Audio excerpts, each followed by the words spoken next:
बालिकाओं को good touch, bed touch एवं महिला सुरक्षा के प्रति किया जागरूक। नागौर के सेंट मेरी स्कूल ऑफ एजुकेशन अमरपुरा में छात्राओं के लिए महिला सुरक्षा एवं जागरूकता कार्यक्रम का आयोजन किया गया। कार्यक्रम में मुख्य अतिथि वरिष्ठ सिविल न्यायाधीश एवं अतिरिक्त मुख्य न्यायिक मजिस्ट्रेट श्रीमती सोनल पुरोहित उपस्थित रही। संस्था के डायरेक्टर घनश्याम प्रजापति ने बताया कि मुख्य अतिथि श्रीमती सोनल पुरोहित का संस्था के चेयरमैन धर्मेंद्र प्रजापति द्वारा गुलदस्ता भेंटकर स्वागत किया। सुश्री शमशाद उस्ता का श्रीमती भावना सारन एवं अलका पदिच्चे का माला पहनाकर स्वागत किया। श्रीमती सोनल पुरोहित ने लगभग 250 बालिकाओं से संवाद करते हुए गुड टच, बेड टच, महिला उत्पीड़न, बालिकाओं के कानूनी अधिकार, आत्मरक्षा एवं सुरक्षा संबंधित महत्वपूर्ण जानकारी साझा की। उन्होंने छात्राओं से निर्भीक होकर अपनी बात रखने तथा किसी भी प्रकार की अनुचित घटना की जानकारी तुरंत अपने अभिभावकों को, शिक्षकों तथा संबंधित अधिकारियों को देने का आह्वान किया। इस अवसर पर संस्था के चेयरमैन धर्मेंद्र प्रजापति ने भी अपने विचार व्यक्त करते हुए कहा कि बालिकाओं की सुरक्षा, शिक्षा एवं आत्मविकास का विकास समाज की सामूहिक जिम्मेदारी है तथा ऐसे जागरूकता कार्यक्रम समय समय पर आयोजित किए जाते रहेंगे। कार्यक्रम में समापन पर पर्यावरण संरक्षण का संदेश देते हुए परिसर में 11 छायादार पौधे लगाए गए। इस कार्यक्रम में शाहरुख खान, दिग्विजय सिंह, राजपाल सिंह, रामकुमार गहलोत, भरत सिंह, राहुल सर, यश अग्रवाल, दुर्गा गहलोत, मंजू प्रजापत, पूनम कंवर, लक्ष्मी गहलोत, ऋतुपरा, यूनिका, संगीता, मीनाक्षी सोनी, निर्मनाथ एवं सुनीता, सज्जन बाटी, लाबूराम, श्रीराम, बुद्ध सिंह, पवन, अर्जुन राम, बलदेव, विकास एवं सुनील सहित अनेक गणमान्य उपस्थित रहे। गुड टच मतलब क्या होता है? गुड मीन्स अच्छा, जिसे देखकर हमें अच्छा लगे, जिस टच को हम अच्छा महसूस करें। वो टच हमें हमारी माता से मिलता है, हमारे पिताजी से मिलता है, हमारे घर में हमारे भाई बहनों से मिलता है। और बैड टच क्या होता है? वो टच जो हमें कोई टच करे तो हमें अच्छा ना लगे। उस टच के बाद हमें ऐसा लगे कि हमें जाके किसी को कहना चाहिए, हमें इसके खिलाफ आवाज उठानी चाहिए। वो टच जिसके कोई हमें टच करे और हम कमरे में जाके रोने लगे, या हमें बॉडी के किसी भी पार्ट पर इस टच के बाद दर्द हो, या फिर कोई ब्लू निशान बन जाए, या हमारी मर्जी के विरुद्ध कोई हमें कुछ बोले, वो सारे टचेस बैड टच होते हैं। Speak up against abuse. अगर आपके साथ कोई बैड टच करता है तो आपको उसके खिलाफ आवाज उठानी चाहिए।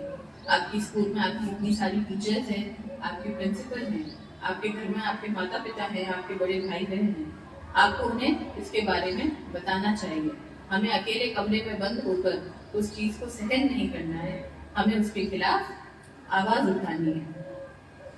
जब हम उसके खिलाफ आवाज उठाएंगे तब हम अपनी बॉडी को, अपने सोल को, अपने माइंड को प्रोटेक्ट कर रहे होते हैं।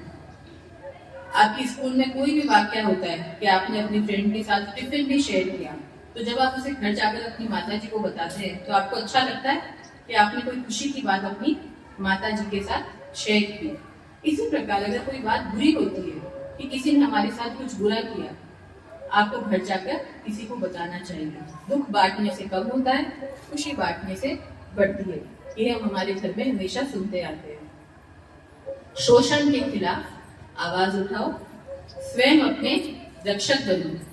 अच्छा स्पर्श, बुरा स्पर्श, फर्क समझो और सुरक्षित रहो। इससे आप लोगों को यही समझ आना चाहिए कि हमें स्वयं अपना प्रोटेक्टर बनना है। हमारे जीवन में ऐसे कई मोड़ आते हैं, ऐसी कई स्टेजेस आती है जहाँ हम अकेले खड़े होते हैं। ये जरूरी नहीं है कि हर वक्त हमारे माता पिता या कोई प्रोटेक्टर हमारे साथ होगा। हमें खुद स्वयं की रक्षा करनी है, हमें स्वयं को प्रोटेक्ट करना है।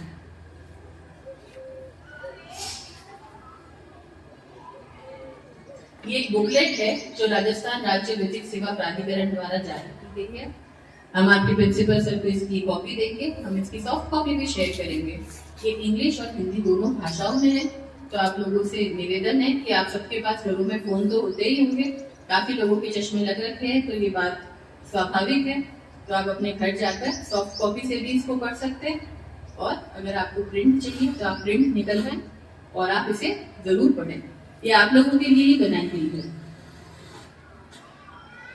कल्पना कीजिए कि आप रसोई में अपनी माँ के साथ रोटी बनाने में मदद कर रहे हैं।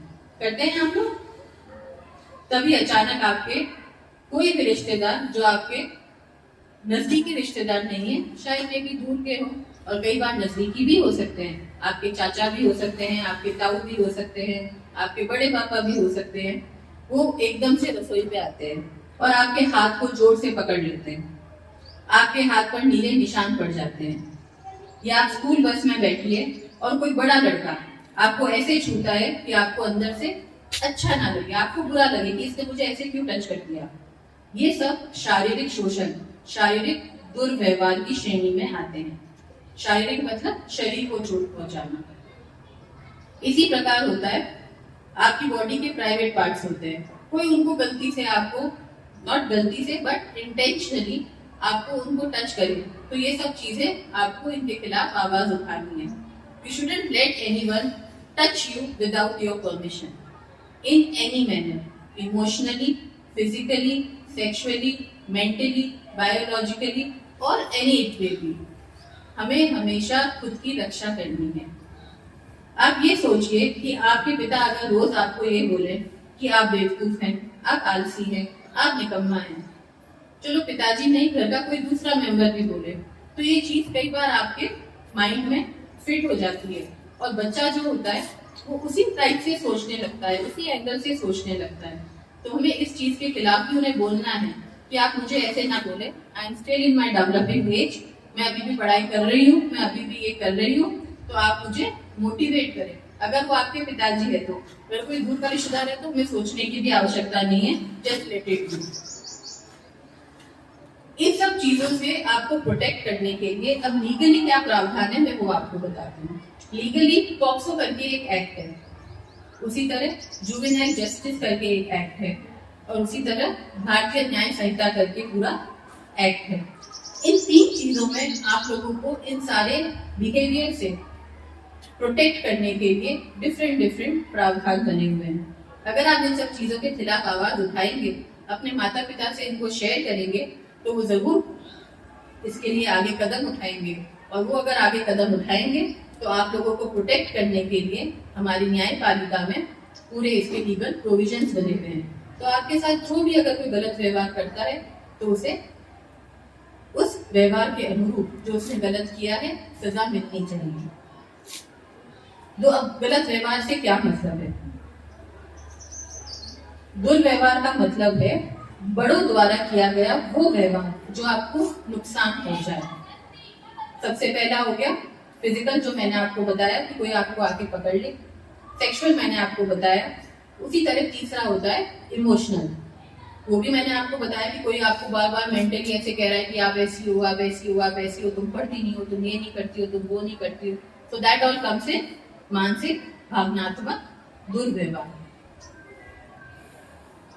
अब सिर्फ यही नहीं है शारीरिक दुर्व्यवहार में कोई पीछे से आगे पकड़ लेगा तो वो ही है लात मारना, थप्पड़ मारना, पीटना, जलाना, किसी को चोट पहुंचाना, ये सब चीजें, बेल्ट से मारना, ये सब चीजें ये अब्यूज में आती है।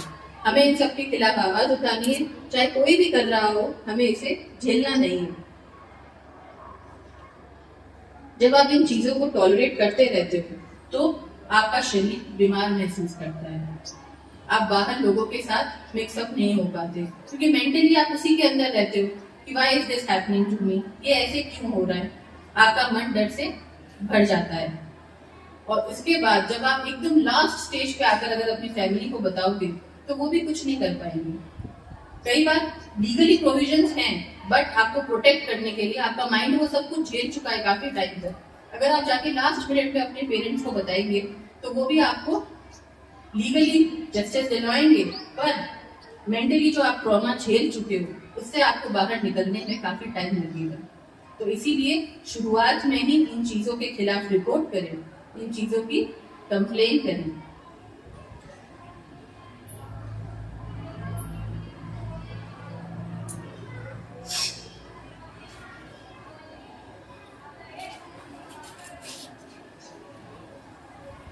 अब इसमें आप क्या कर सकती हैं, इन शॉर्ट में आपको बताऊंगी। संदिग्ध बड़े व्यक्ति के साथ अकेले न रहें। उनके कहने पर कभी दरवाजे की कुंडी ना लगाएं। अगर आप और कोई अन्य अपरिचित व्यक्ति कमरे में अकेले हैं, उनके कहने पर कभी कमरे की कुंडी ना लगाएं। अगर कोई गलत तरीके से आपको टच करने की कोशिश करता है तो ना कहना सीखें, स्टॉप शब्द का उपयोग करें। और मैं तो कहूँगी जहाँ आजकल हमारा समाज जा रहा है, आप सब कराटे क्लास ज्वाइन करें। बहुत सही चीज़ है, लड़कियों को आना चाहिए कराटे।